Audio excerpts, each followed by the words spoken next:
नमस्कार, मैं राकेश कुमार। आज मैं एक ज्वलंत मुद्दे पर बातचीत कर रहा हूं। आप सभी का डे टू डे में स्वागत है। एक घटना है महाराष्ट्र का।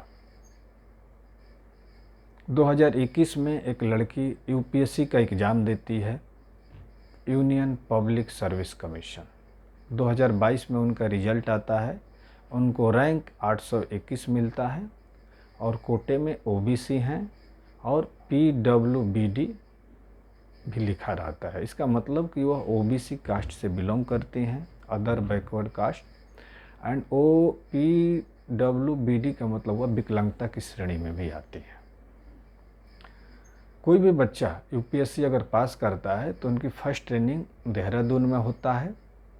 वहाँ से गुजरने के बाद किसी ज़िले में जिस तरह का रैंक होता है उनको वहाँ पे ट्रेनिंग ऑफिसर के रूप में प्रोविज़न पीरियड निकालना होता है।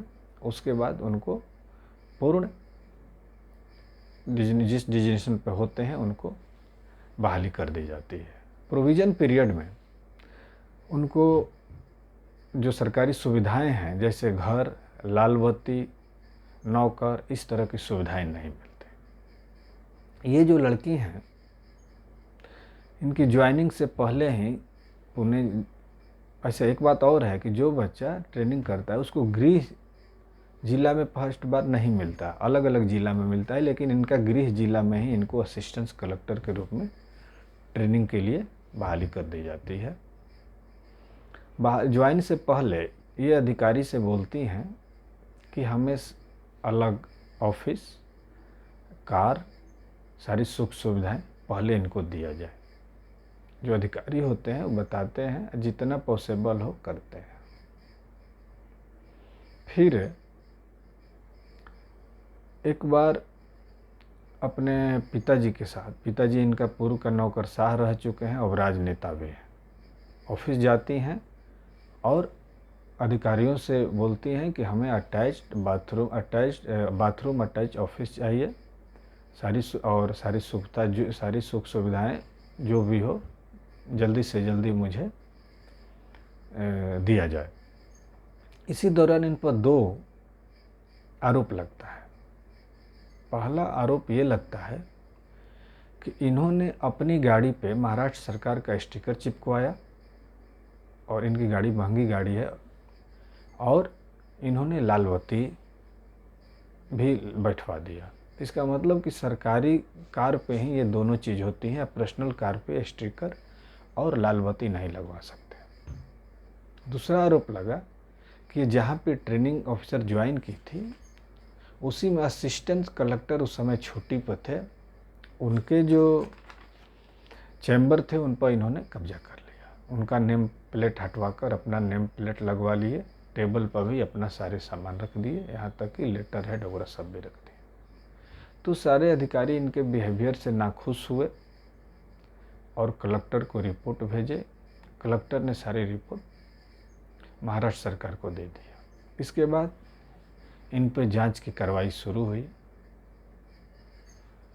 तो इनमें पाया गया कि फॉर्म भरते समय इन्होंने दो तरह की गड़बड़ियां की हैं।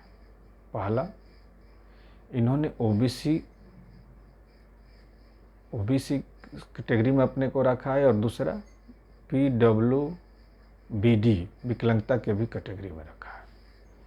ओबीसी की कैटेगरी में अब तभी आपको रिजर्वेशन का फ़ायदा मिलता है जब आपका इनकम, आपकी फैमिली इनकम 8 लाख से कम हो। इनके पिताजी जब इलेक्शन लड़े थे तो इन्होंने टोटल संपत्ति 40 करोड़ से ऊपर दिखाया था और पूर्व में नौकरशाह भी रहे हैं। तो इससे ये साबित होता है कि ये ओबीसी के तो हैं तो ज़रूर, लेकिन ओबीसी से कैटेगरी का फ़ायदा नहीं उठा सकते क्योंकि इनकी इनकम 8 लाख से कम नहीं है। मतलब ओबीसी में जिसका इनकम, फैमिली का इनकम 8 लाख से ज़्यादा हो उनको कोई फ़ायदा नहीं मिलता, वे जनरल कैटेगरी में आते हैं। यहाँ पर भी इन पर थोड़ा संशय हुआ। दूसरा, जब इन्होंने डिसेबिलिटी कोटा में अपने को रखा तो एक जहाँ रिजल्ट आने के बाद जो यूपीएससी है इनको सारा डॉक्यूमेंट्स मांगे कि आप ये भेजिए।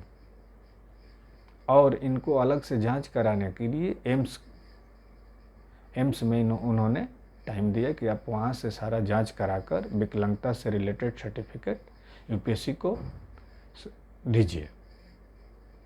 इन्होंने शुरू में कई बार जो टाइम मिला था मेडिकल कराने के लिए एम्स में नहीं आई इन्होंने, बोली कि अभी बिजी हूँ या जो भी कारण बताए। अंत में कुछ टेस्ट एम्स में करवाया इन्होंने।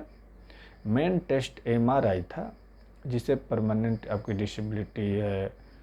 इन्होंने जो डिसेबिलिटी में बताया था कि मैं दृष्टि बाधित हूँ, प्रॉब्लम है, और इनका दूसरा प्रॉब्लम बोली थी कि ये मानसिक रूप से भी पूर्ण स्वस्थ नहीं हूँ। तो दो इनका डिसेबिलिटी में मेन दो कैटेगरी प्रॉब्लम है, इन पर आरोप है कि ये बताई थी कि मैं दृष्टि बाधित हूँ, जो भी वहाँ प्रॉब्लम है, और पूर्ण रूप से मानसिक स्वस्थ नहीं हूँ। तो इसके लिए एमआरआई होना था, तो एमआरआई इन्होंने एम्स में नहीं कराया।